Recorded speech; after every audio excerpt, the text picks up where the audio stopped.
This one goes out to all the so-called killers and dealers, and you want to be savages. I refuse to be labeled as being from the city of Chirac. I'm from the city of Chicago. And today I come to address all of this violence and killing. Right. And I pose a challenge to you today to simply cease fire. Time to cease the sounds of blocks popping off, walking in upright positions to laying curbside bodies dropping off. We are next right. Do me a favor, when you come back, send a message. We are back. Cease living in fear and being unnerved like society's Angelina Jolie train. Go out the back. Go out the back. Cease the high battle thinking our neighborhoods are the okay corral. 5, 4, 3, 2. Good God afternoon, people of God. You have tuned into the Solutions. I am your host, Minister Corey Wright. As always, you know the problems we know we need to solve, and what I offer on this platform is solutions, dedicated acts of action that bring about true change, not just talk about change. On this platform, no excuses. Excuses are man's tools of incompetence that build bridges to nowhere and monuments of nothing. Let me send a shout out to my sponsor, brothers and sisters E-File, located on the south side of Chicago. Big ups to the owner, Darlene Hayes, and the owner, Derek Hayes. Thank you for being a solution sponsor. We appreciate it. Again, brothers and sisters E-File on the south side, they really sponsor the show. God bless them. I am here, people. I got the man. I got the other half. I had Tanisha Black Butterfly on here. Now I got the other half. I got her husband. I am a writer. People, you are in for a treat. Not only is this anointed man of God, also poet, also spoken word artist, but this dude can sing. He can bring down the house. People of God, let me introduce you to I am a writer. I am a writer. Introduce yourself. Tell people about you, a little bit about you.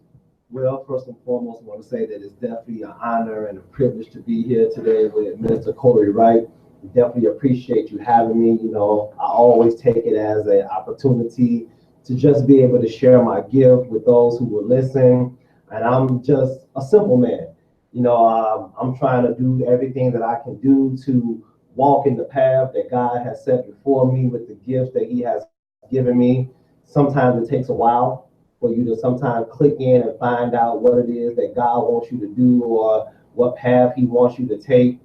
And he gives us these gifts to use to bless the people. Okay. It's not that we should hold them in and keep them to ourselves. So I'm out here just trying to be as impressionable and try to give everything that I can that God has put in me and give back to the people. And if I can just get one ear, you know, this little boy from, you know, the south suburban side of Chicago who then came up through a couple of trials and tribulations, if I can take what I've learned and if I can get one person to listen, and if I can give an impression to someone that it's not okay to give up, that it's okay to keep pressing and keep pushing and to hold on to make it to the end, then I know that I've done my job.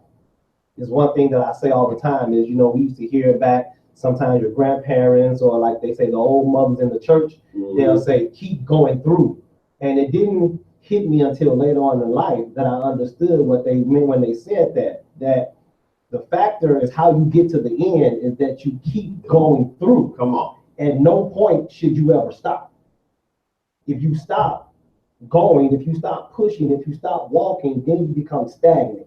Then you can get caught wherever you are. So the factor is that exactly like it says, you keep going through by any means necessary. If you got to crawl, you got to walk, you got to run. If you got to roll, fall, whatever you got to do, you keep going through. So it's just a blessing again for me to be here with Minister Corey Wright to be able to express myself. You know, of course, I started writing about age 13 or so and started singing around the same time. And it's just been a blessing. You know, I still have some things to learn. You know, I don't feel that I've learned everything that it is to my singing or to my writing, but I still have some mountains to climb. I still have some ceilings to reach. So I never put a cap on myself. You're well on your way. Now, as always, I ask the artist, do you remember your very first time on stage? Yes, I actually do. Remember my very first time on stage. I was actually a senior in high school. Shout out to my alma mater, to the Central High School in Olympia Fields. Let's go Olympians, get in there. Olympians always taking over. Home of the high school of NBA great Mr. Kendall Gill. All right. So, you know, that was always a blessing. I was actually in a Black History program, and we were doing a little depiction of Black history play that we actually wrote and put together of the March on Washington.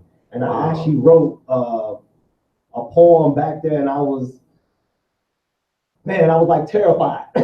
I was like, I didn't want to go on stage. I didn't want to do it.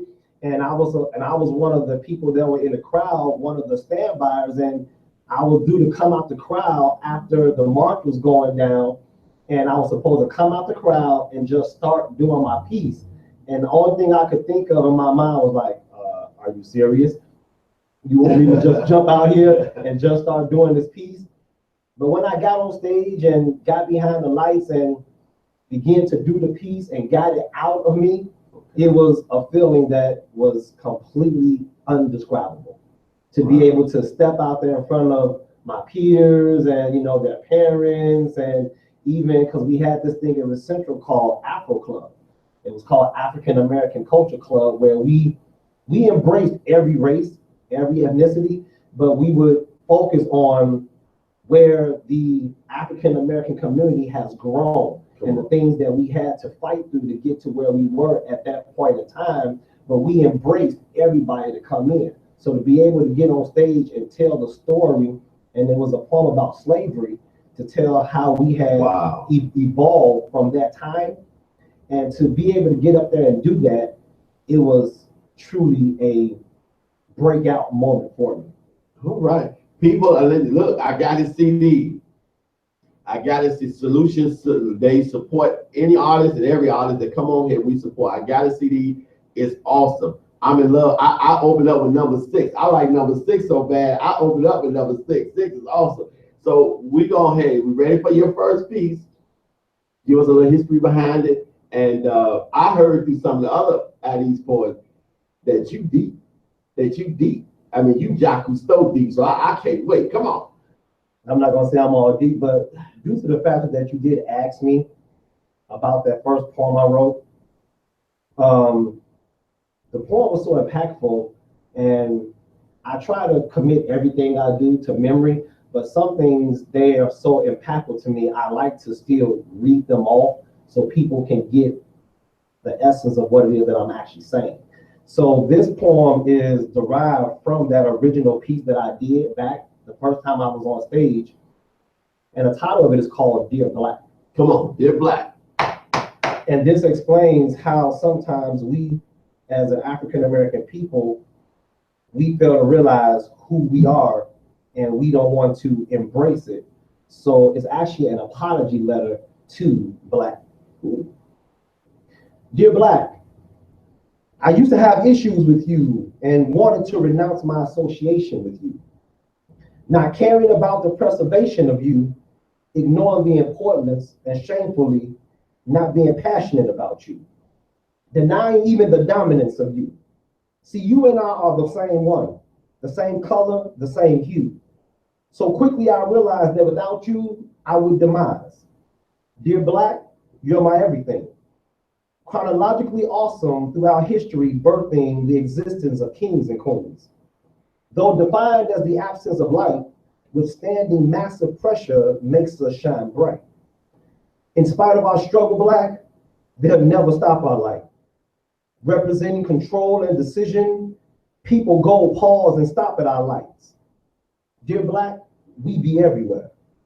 Metaphorically, we're dominant. Langston, Maya, Nikki, Gwendolyn, Paul, and Richard. Actually, too many to name. Black, if not for us, our voices wouldn't even be heard on this mic. Thanks, Wes Maceo Edward. First name is James. Of us, other races are terrified and sorely afraid. Cities, countries, nations, and armies, their paths for greatness we've laid. Dear Black, We are dark enough to cover, strong enough to stand, durable enough to last. Longevity is our birthright. We are future, present, and we are the past.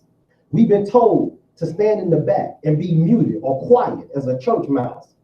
How is it possible when for 8 years, Black, we ran the White House? Dear Black, I apologize for my ignorance and ever wanting to denounce you. For in this world that's full of lies and hate, Black, you're my number one truth.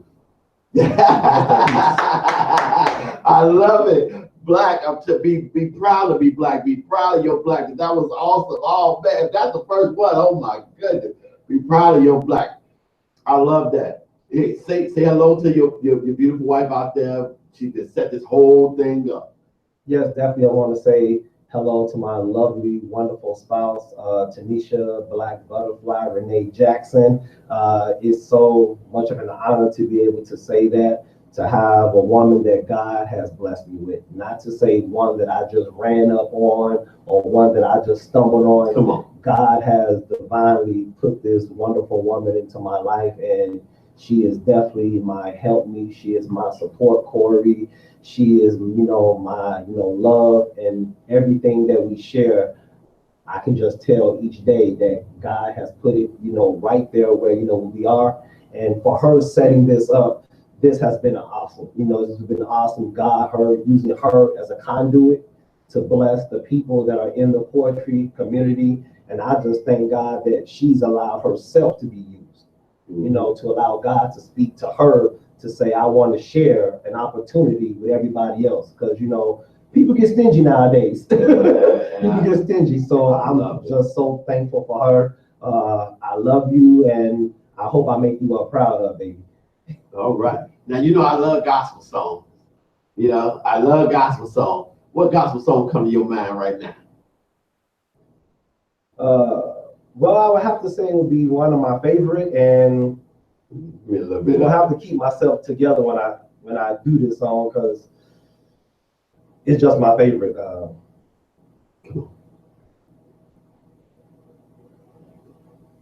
I love you, Jesus. I worship and adore you. Just want to tell you, Lord, I love you more than anything. I lift my hands in total adoration unto you. You reign on the throne, for you are God and God alone. Because of you, my cloudy days are gone. I can sing to you this song.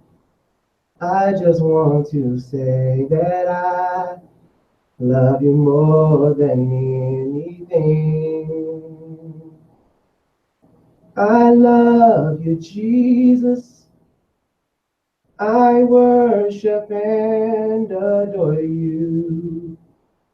Just want to tell you, Lord, I love you more than anything. I love you, Jesus. I worship and adore you. Just want to tell you, Lord, I love you more than anything. I believe I love that song so much because I just, when all else fails, I just feel I love him. When everything fails, I just remind myself that I love Jesus. You know what I love on my show is testimony. Now, after that beautiful song, give me a testimony. Because somebody out there listening might need to be lifted up right now. Give us a testimony of what God has done for you. I got to put it together. Come on, man. Come on. Yeah. Because out of everything that I've encountered in life, My father passed away at the age of 13, and it was my mom left with me and my younger brother and sister. So there was a lot that was required of me at a very young age, and to be able to get past it.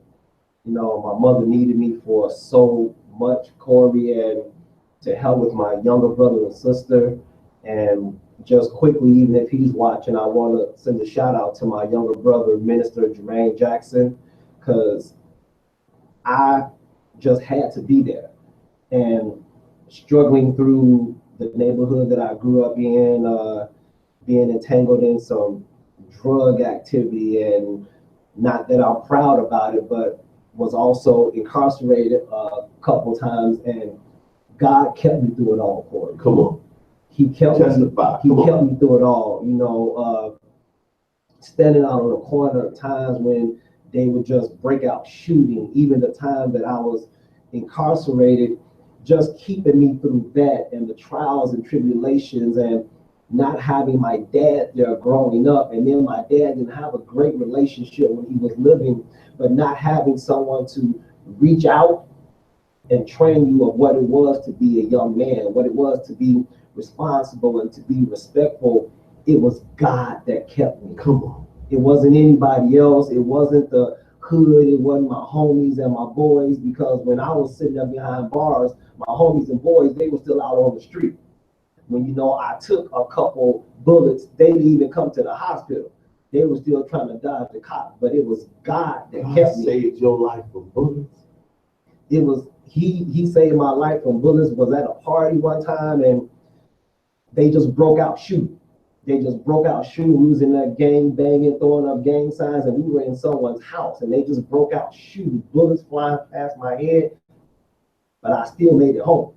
And I know it was nothing but the prayers of my mother covering me and looking over me, that I did not leave here. And when it's all said and done, all I can say is, I love you, Jesus, because when I was ignorant, when I was out there being a fool, the blood that was shed on Calvary is what covered me and what kept me. And that's why, no matter what, you know, I love my wife, I love my children, but when it's all said and done, I love Jesus. I love Jesus, plain and simple, no questions, without any questions or equivocations. I love Jesus. Now, what would you say to somebody out there who could be facing the same thing right now, who feel like they may not be able to make it, who said that I fell through the crack, I've been through so much in life? The best thing I can say is,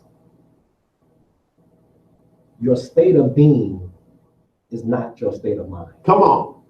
Oh, I love it. That's the best thing I can say. Your state of being is not your state of mind. Where you are does not have to constitute who you are.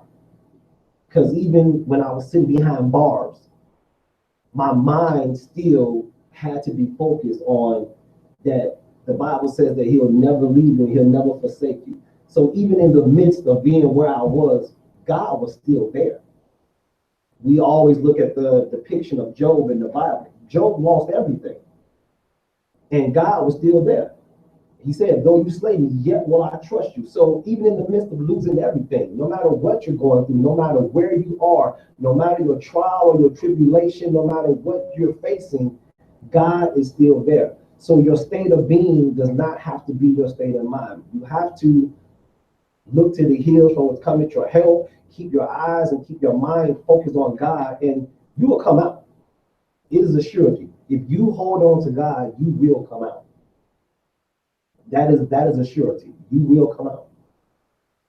Wow, you know, that's such a powerful testimony. My show tomorrow. You know, I didn't grow up with dad. My dad passed in 98. You know, he passed. And I got in contact with my brothers and sisters on that side last year. I was able to meet all of them, and I was even at one of my brothers passed last year funeral. So tomorrow I'll have my brother on here, my oldest brother on my dad's side. He's going to tell me where I come from, you know, my history of my family. Awesome. And it's going to be a powerful show, man. That's an amazing testimony, because we always see the glory, but we never see the story. And oh my goodness, amazing testimony. I know your next piece, man, is about to be awesome, man. It's about to be awesome. You know, thank you for opening up. You touched somebody out there, trust me.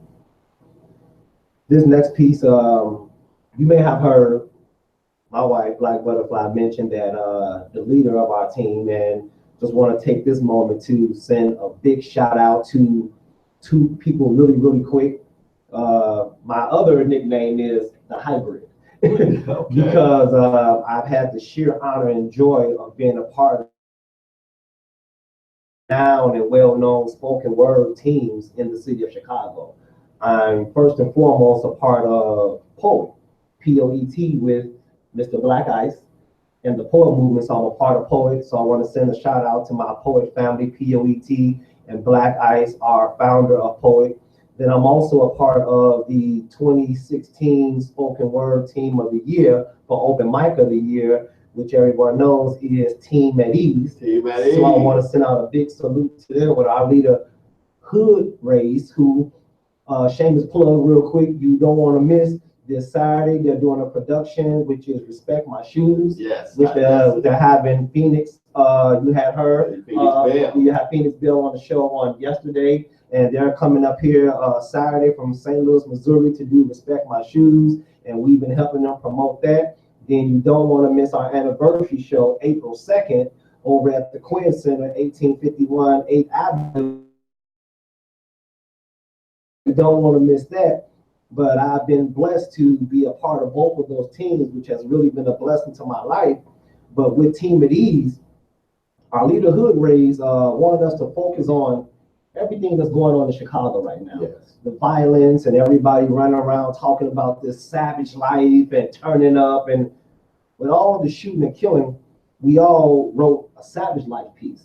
So this piece is dedicated to all you so-called wannabe savages. Wannabe gangsters. You know, yeah, you know, you want to be gangsters. So this one is turn that savage life down. Come on.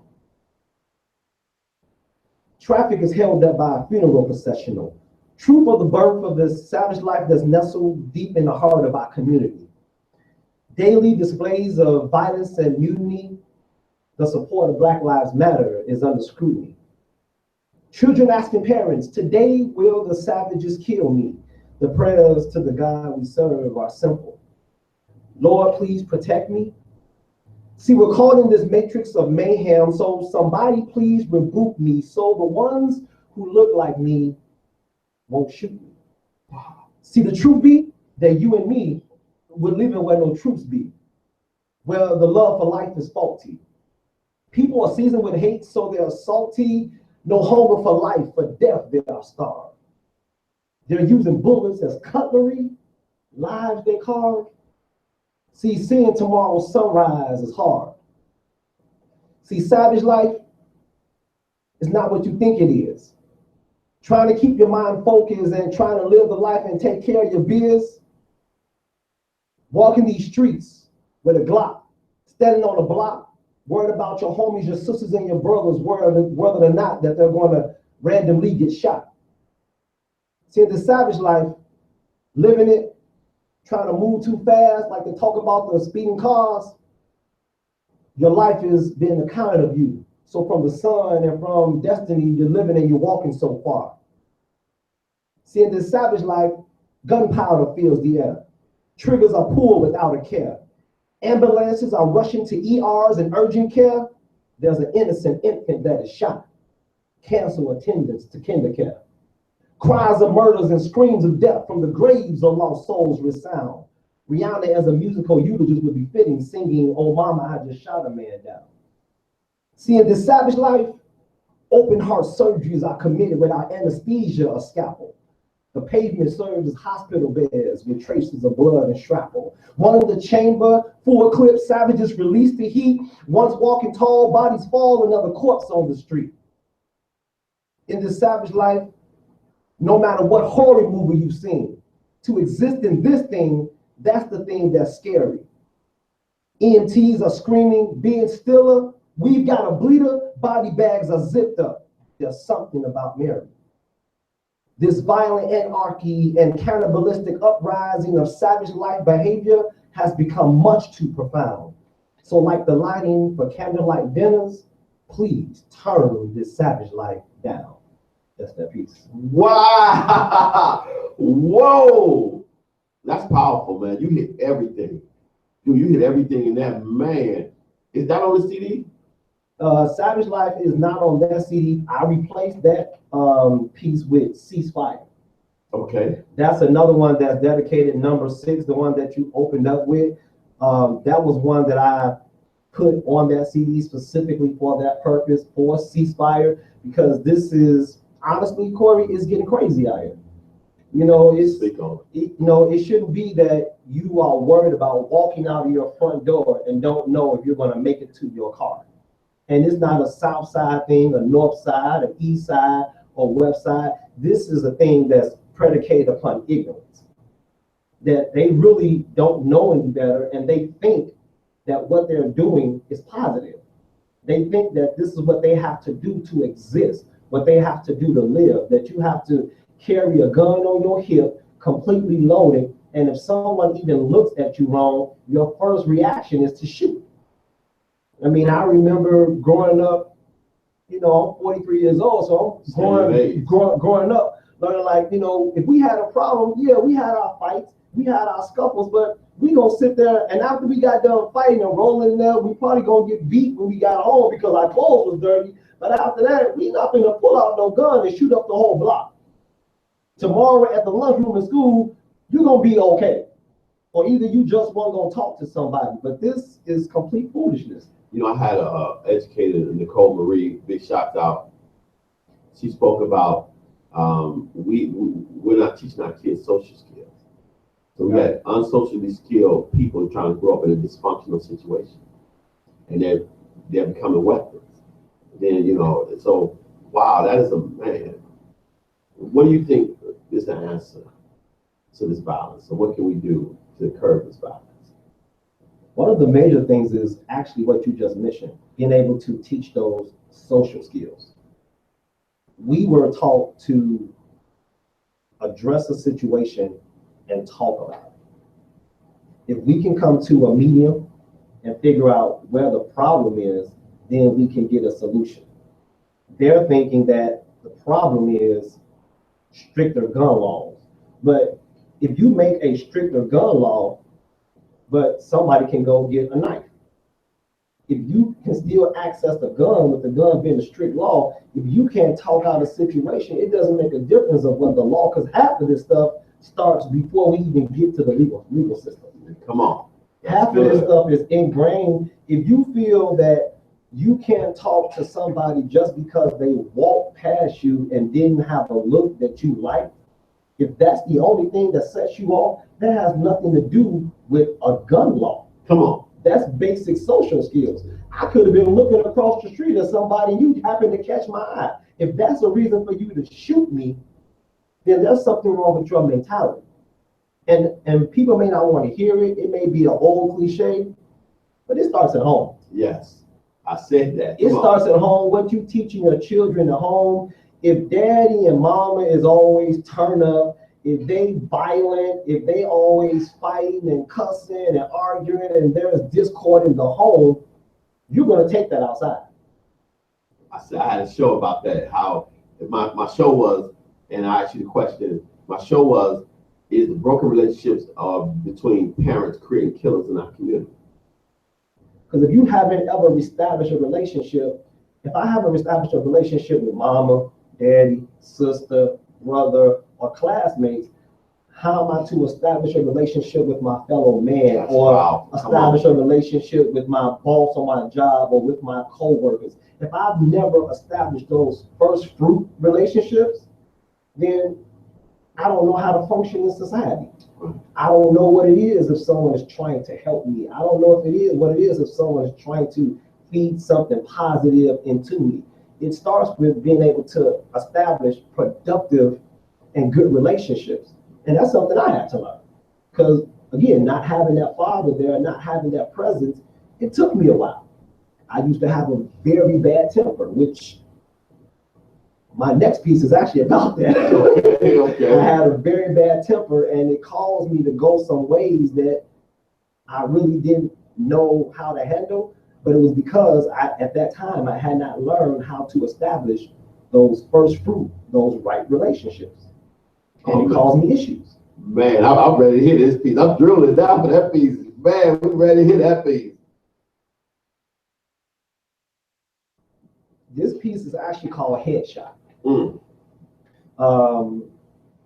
And this is a piece about actually an altercation with my brother from a temperament situation, and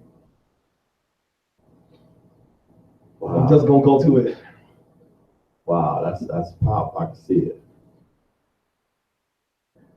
They told me that blood was thicker than water.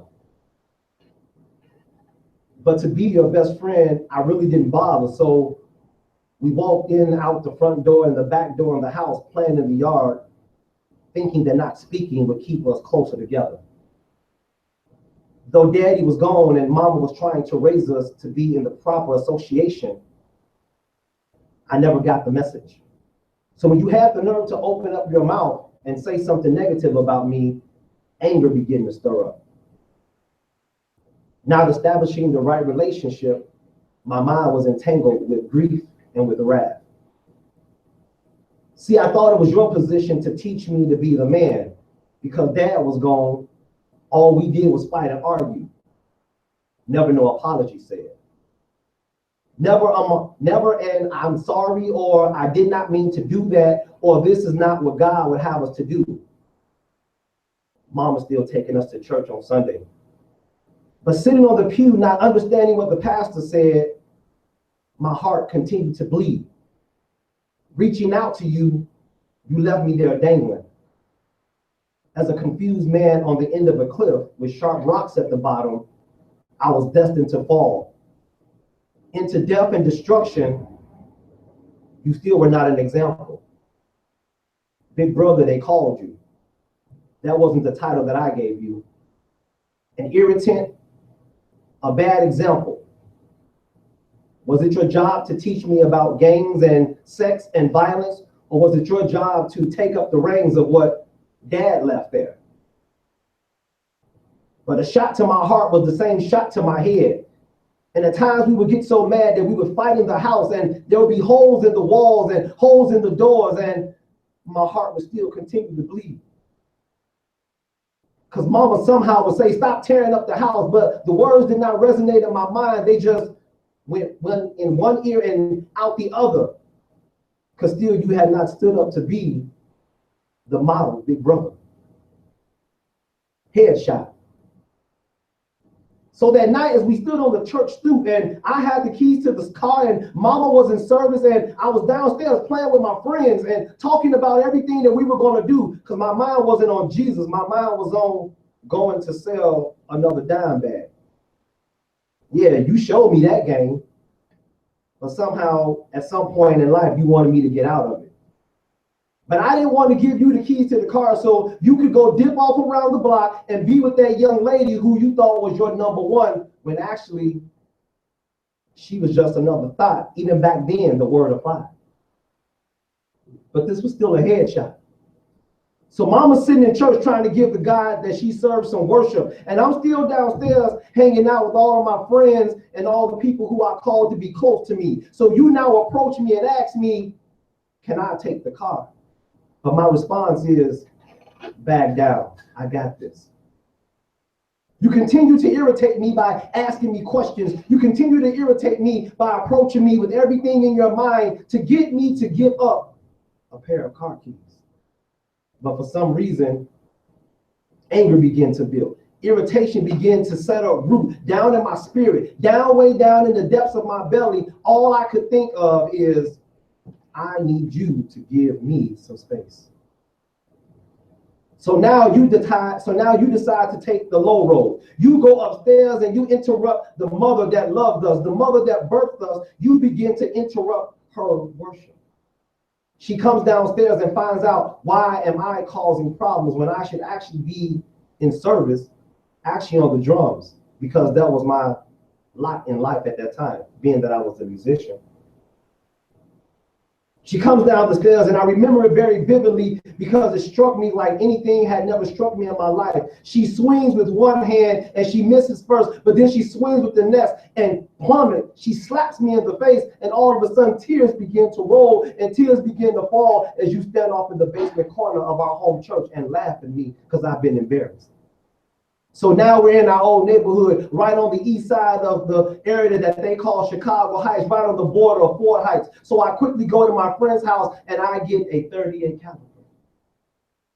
Make sure that it's loaded. Make sure that the safety is off so I don't have to do too much. I quickly get back to the building that we call the house of God, the church. The place that people come for healing, the place that people come to get delivered, the place that they always promote the blood of Jesus is going to cover you from anything. And I stand right in front of you as angry as I am, and I see nothing but red with a gun to your head. All because I'm angry and I have not learned to establish good relationships. And all I remember to this day is that I pulled the trigger and there was a click. I pulled the trigger again and there was a click. And for some reason, the chamber is not working right. There has not been any bullets expelled out of the gun, but there was another click. And as you stand there and look at me and you imagine that life has just went past your face, you quickly strike me due to the fact that we both have been trained in martial arts. I fall to the ground and figure that the headshot was not successful. Members run out of the church because of the commotion. I'm now pinned to the ground, and when I look up, policemen are around me and I'm sitting in handcuffs. You ask, how can one person get so angry? They told me a long time ago that blood is thicker than water. To be the prime example of what you should be and our Father leaving, for that you didn't bother. I sit here down today and wonder what could have got me so angry that we scuffled and we didn't sit down and talk it out. I only wonder where I would be today if it had been actually a successful headshot. That's that piece. Wow. Wow, that's a testimony. That's a testimony, man. That is, people of God, I know y'all feel that. Wow. Man, what a testimony. God stopped it. He stopped it. God said, no, I got something for you. The Bible said he chose us from the foundations of the world. Before he created it, he chose us. And he didn't let that, wow. I never imagined, even as I sit here now, what actually could have made me that angry. You know, I don't know if it was my mom disciplining me in front of my friends in the middle of the basement of the church, or if it was just him irritating me. I still to this day don't remember, but it was. How did you get past that? How did you guys, you and your mom, because I can only imagine how she felt that one of her sons was about to shoot her other son. How did you guys deal with that? How did you guys make it? My mom got home that night. We prayed. My mom, you know, God rest her soul, because I sit here at this point without either of my parents.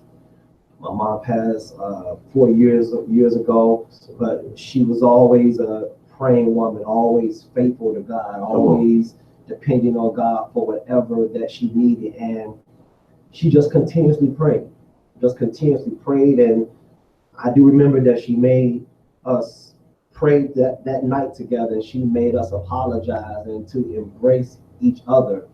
And I'll never forget, she told me, she was like, you have to get control of that temper or it's going to destroy you.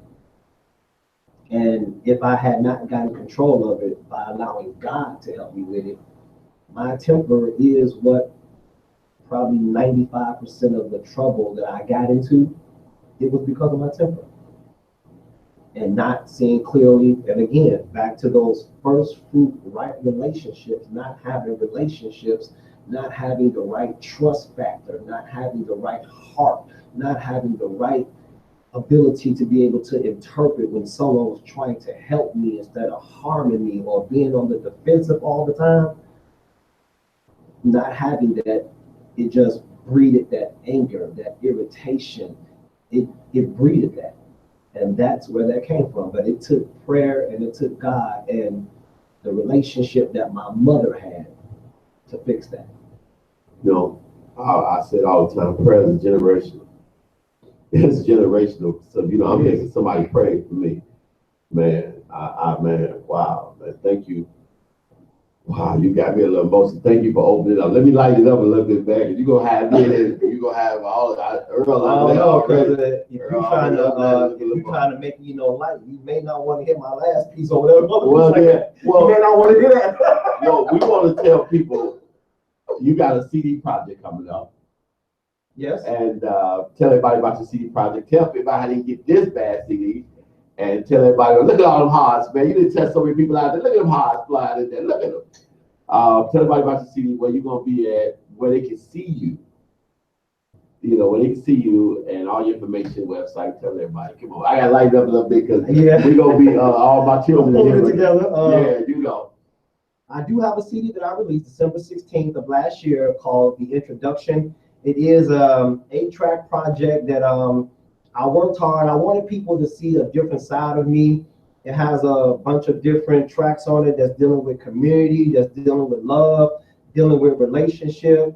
You can also find me on all social media. Facebook, it is I Am a Writer. You would want to separate each one of those words. I AM, capital A, writer on Facebook. And then if you go on Instagram, it would be I Am Poetry 28. You can follow me there. And then Twitter is under my normal name, which is Chris Jackson. You can find me on Twitter. You can follow me. You can go get the CD. I see you, Kel. Shout out to Kel, the artist, part of Team at Ease. Saluting. My team is giving me love. You can get the project also on CD Baby. If you log on to CD Baby and you put in my artist name, which is I Am a Writer, or if you type in the title of the CD, which is The Introduction. And the CD is basically introducing me. I do have the honor of doing a re-release party a week from today with such a dope artist. I want to send out shouts to Kai Love and also my man Savant Furlow. Kai Love is at Iona's on the Blue, which is in Blue Island. She's having a CD re-release party that we're doing a week from today, which is the 23rd of March. And it will be myself, it will be Hood Rays, it will be Darlin Mickey, Team of These everywhere. We everywhere. We everywhere. Team of These are everywhere. And I want to send out shouts to them. It's a blessing to be able to share the stage with them. And we're doing a re-release party. So of course, you can meet us again, shameless plug, this Saturday, 1851 8th Avenue at the Quinn Center for Respect My Shoes with Phoenix Bell. You want to make sure you are there. Get your tickets. Hit us on social media at Eddie's Sundays so you can get your tickets. I will be also with Team at Ease on the 2nd of April, again, 1851 at the Quinn Center, Maywood, Illinois on 8th Avenue for the 5-year anniversary of Team at Ease. Come on. We are doing big things right now. They're actually, Good Rays and Donna Mickey are actually right now, they sending it up in Minnesota. They are going crazy. They're performing in Minnesota. They are sending it up. So wow, you need to get at me. I mean, you need to get at me. If you want to contact me by social media, even if you go on my lovely wife's page, Tanisha Black Butterfly, you can find me. All of my information is on social media. Connect with me. I am here. I am ready to do whatever it is I need to do to inspire the people. Look at they blow. Look at Hood Rays. They got your wife. They got all of they in there. I salute. That's what we do. And You know, anything that you'll find me, and you can also connect with me at the Eddie Sundays page, as well as, you know, of course, as I said, you know, I am the hybrid. So, you know, you can go to the Poet Movement, it's capital P-O-E-T, and it's a period between each letter. And you can connect with me also through Black Ice and the Poet Movement. So we are here in Chicago. You can get us for your whatever you need. We do it churches, we do bar mitzvahs, we do baby showers. We got something, we got a team of people, whatever you need, Team at Ease, between Poet and Team at Ease, we can provide whatever you need. It don't make a difference. Like I said, bar mitzvahs, baby showers, whatever it is, church events, we got it for you. Man, this is a pop, man. I'm ready for that next piece. I know that next piece is on fire. You know, I'll definitely be there. I'll definitely be there. I'm going to try to get through this last piece and close out so I can get out the way. If I happen to go into a thing, it's okay. This is about being real. This is about being real. Hey, your wife said the bar high. It's all right. You know, come on. Before I hit y'all with this, I got my t-shirt, y'all. Got the t-shirt. Got my Intellectual Radio t-shirt from Corey. Got it. Y'all make sure y'all tune into this show on Intellectual Radio. Y'all check out my man, Minister Corey Wright. He got it going on. This is positive and this is a blessing. Y'all connect with him also for the solutions and for this international radio station. We want to make sure that we're using every avenue we have to make an impact on this city and around the nation. I'm not even going to intro this piece. The title of it is Mr. I Was to Mr. I Am. Oh, come on. I was that dude, the twisted one. Misguided, misunderstood, ballistic one. Thought to be crazy, retarded, possibly sadistic one. Written off and forgotten about, blacklisted one. See, I was abused by my father, but he called it disciplining. So face shots I took, now I'm the fisted one.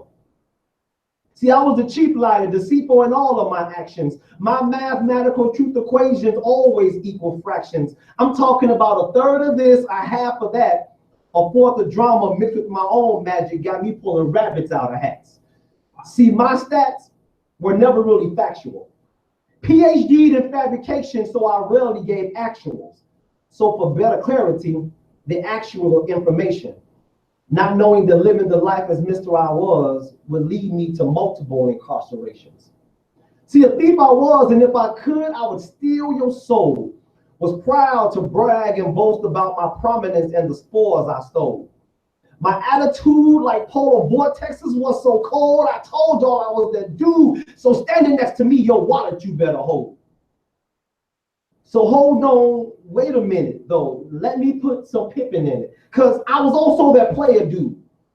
Disrespectful to multiple women and constantly being rude.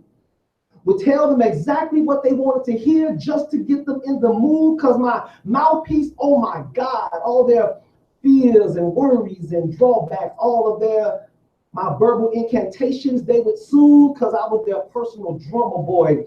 To my beat, they moved, so in sheets we grooved. Have them so messed up, have them forgetting about everything they learned Sunday morning in Sunday school. But for Mr. I Was, a change was coming. My current Saul on Damascus Road status was quickly being rescinded. My mind would be changed, I would have a new name, and my life would be reinvented. See, Mr. I Was is dead, and Mr. I Am is present. For the gift of God, it is my present. His salvation is and was and shall always be my present. So presently, I am that dude.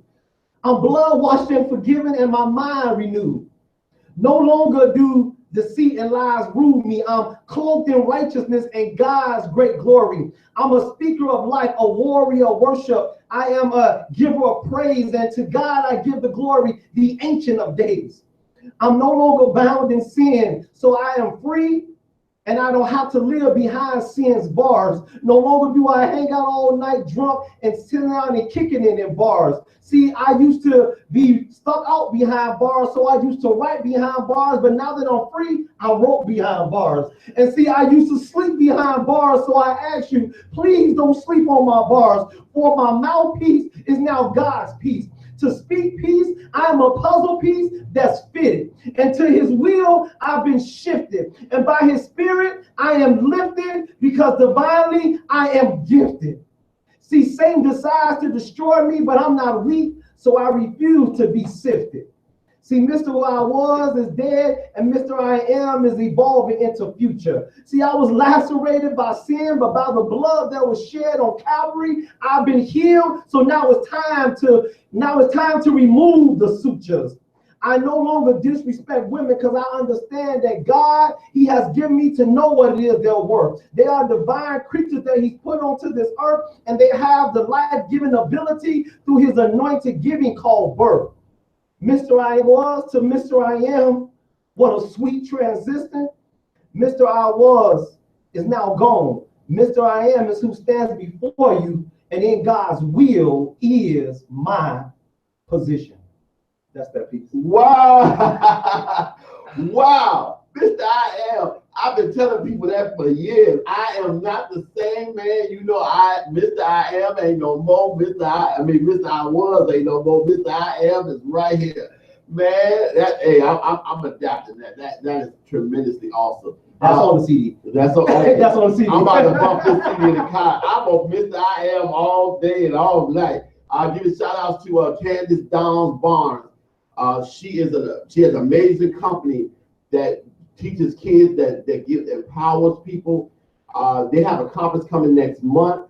I will be there. More information to come. I will have her on the show. Not only is she going to help you, but she has a plan and a systematic way of lifting up our community. That's a powerful lady. Powerful lady. Candace Barnes, we got you. Also, shout out to Keisha Catch. I see you listening. Well, I can't wait to get on the show. Her testimony is going to, man, make people, they're going to cry all day, all night. Amazing woman of God who survived a whole lot. Tanisha Black Butterfly, man, this guy is bad. That's wifey. You two are a Sears Tower. Man, y'all the tallest building in the world. Y'all so powerful together. Come on. People of God, let me wrap it up. Again, you got to be your own rescue. First of all, let me thank God for I Am a Writer. Thank you for being on the show. You're always welcome. Again, Team Anise, all the poets is here on Speak Your Soul Thursday night. Listen again, people, you have to be your own rescue. You are not your was. You get up and make a change. It is up to you. God bless all you guys. See you all tomorrow for tomorrow's show when I have my brother on the show. God loves you. Solution loves you. Get up and make a change. Peace. I refuse to be labeled as being from the city of Chirac. I'm from the city of Chicago. And today I've come to address all of these violence and killing. Ceasefire, baby. Challenge to you today. I told y'all he had that fire Facebook. Time to cease the sound of blocks popping. Woo! Walking it up. Get better, baby. Get better.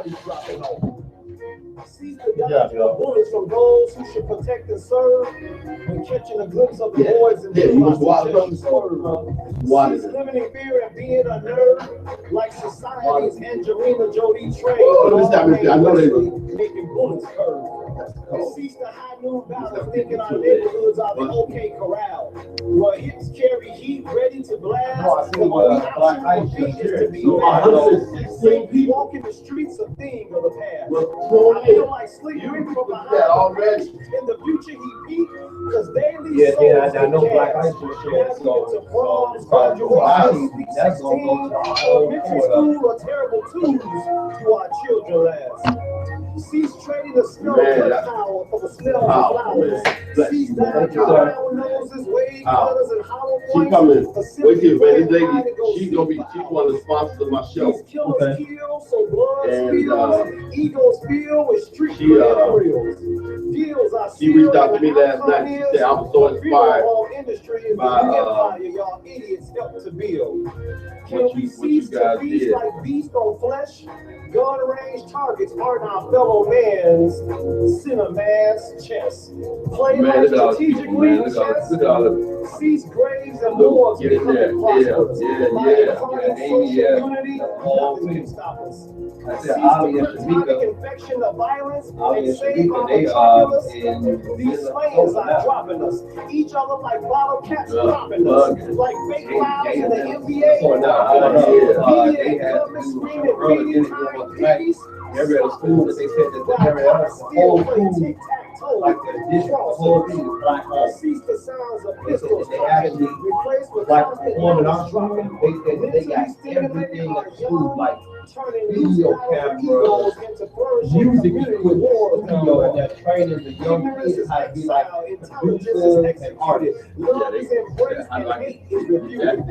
Lay violence to rest, to God leave the rest. So in peace, souls may rest. The defense has spoken. Cease fire, my case, I rest. You get it right at the see. And the wife is on. Man, anything I missed, she got it. I like this. And that's y'all, man. Y'all can rock it whenever y'all want to, man. Matter of fact, I'm over my show. I'm over my show. And that ceasefire, that was one of the ones that